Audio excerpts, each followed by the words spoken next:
विठ्ठला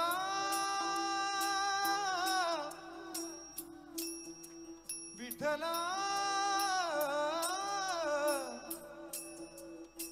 माय बापा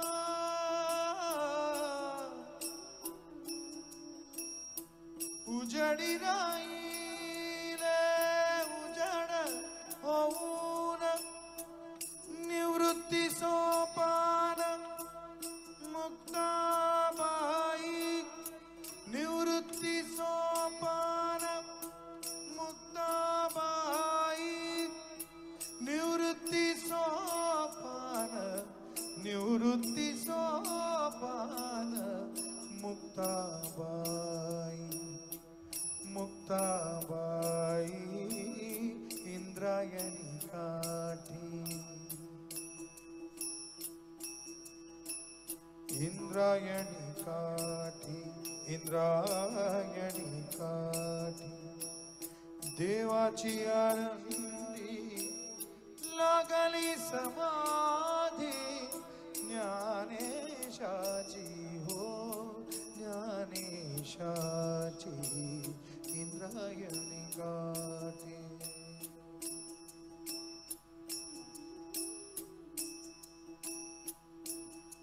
विठ्ठला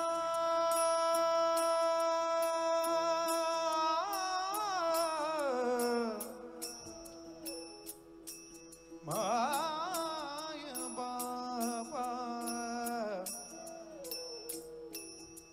माय बाबा नामाचा गजर गजे भीमा तीर गजे भीमा तीर महिमा साजे थोर महिमा साजे थोर तुझ एक साजे थोर एका महिमा साजे थोर एका नामाचा गजर गजे भीमा तीर गजे भीमा तीर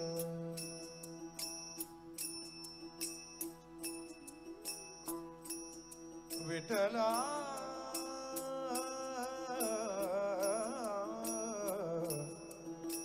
विठ्ठला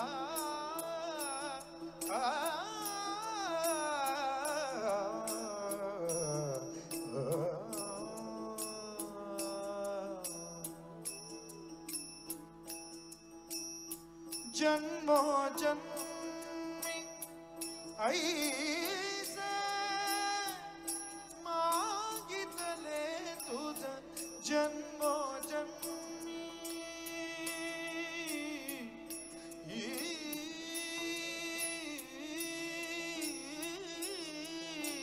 विठ्ठला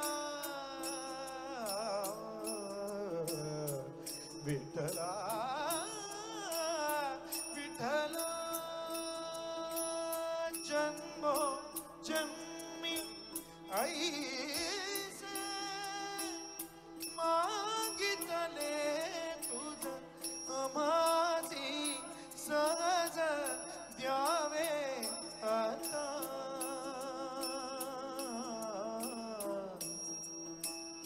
सावड सुंदर रूप मनोहर सावणी सावणी सुंदर रूप मनोहर सावणी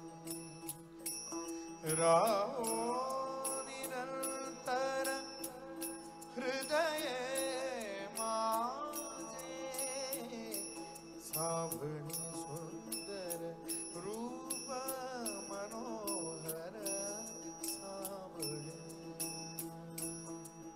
विठ्ठल विठ्ठल जय हरि विठ्ठल विठ्ठल विठ्ठल जय हरि विठ्ठल विठ्ठल विठ्ठल जय हरि विठ्ठल बोलावा विठ्ठल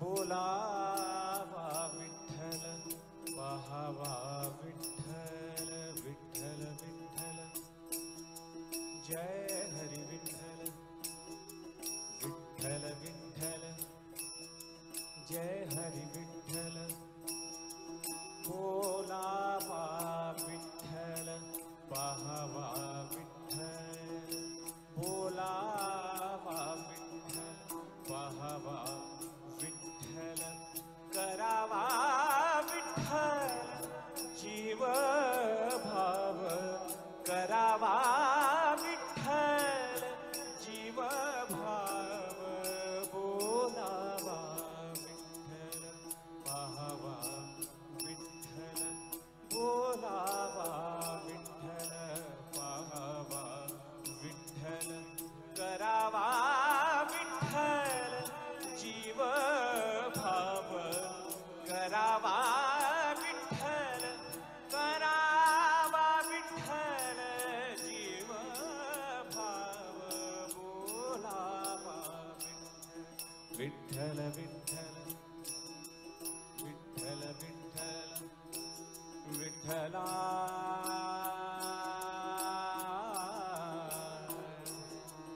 विठ्ठला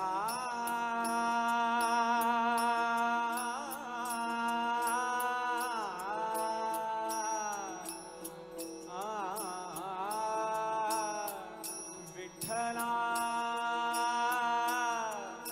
विठ्ठला माय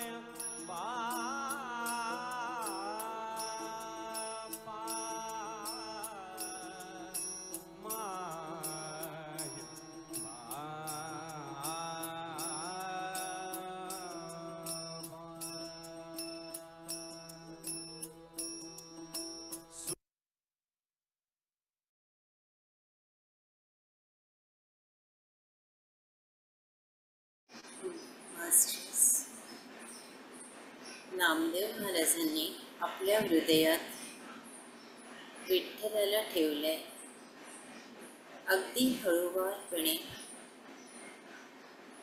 आपल्या वाणीवर विठ्ठल हे नाव त्यांनी लिहिलंय.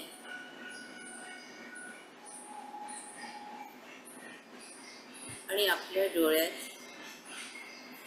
विठ्ठल रूपी भक्तीचं अंजन घातलेलं आहे. गंध लावलाय आज्ञाचक्रावर आणि आपल्या मस्तकावर त्यांनी मोगऱ्याची फुलं आणि तुळस ठेवली आहे. आपल्या हाताची ओंजळ त्यांनी मोगऱ्याच्या फुलांनी भरून टाकली आहे. त्याच्यावर तुळशीचं पान आणि मंजिरी आहे. हा त्यांनी दिलेला आशीर्वाद आहे.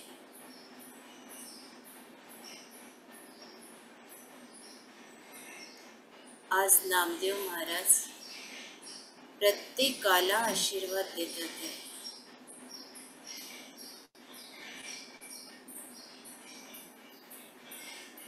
मास्टर्स, आपण महाराजांना आवाहन केलं होतं, त्यांना त्यांच्या परिवाराला दंडवत प्रणाम.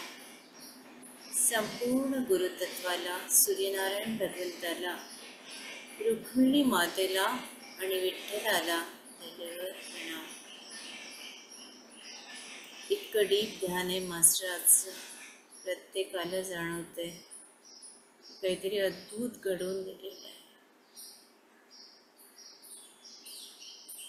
त्यांच्या पावलावर आपला आज्ञाचक्र ठेवा मास्टर.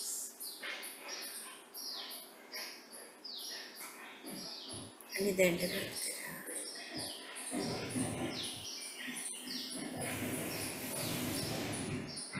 फुलांची ओंजळ त्यांच्या पायावर रीती करा.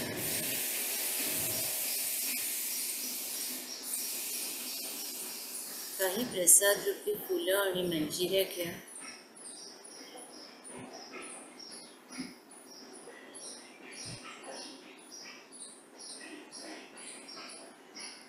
दोन्ही हात आपल्या सुंदर डोळ्यांवर 5, 4, 3, 2, 1, 0.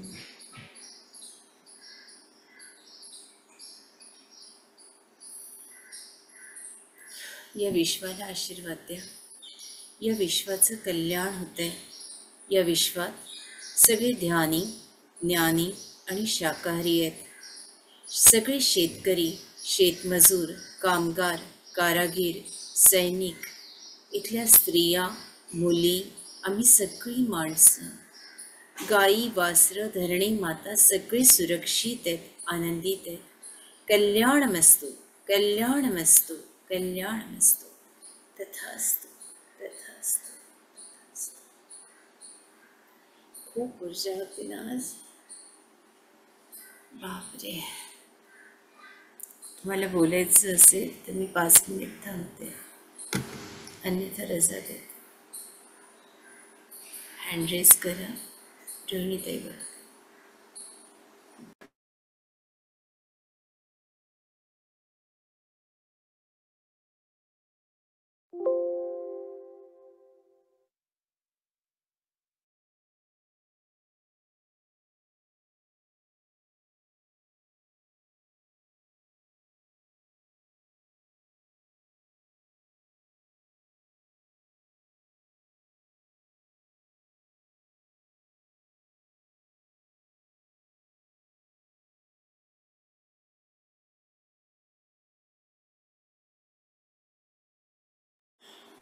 रोहिणीताई मला आवाज नाही येत. मला वाटतं त्यांचा हा हा नाही मला हे नव्हतं होत.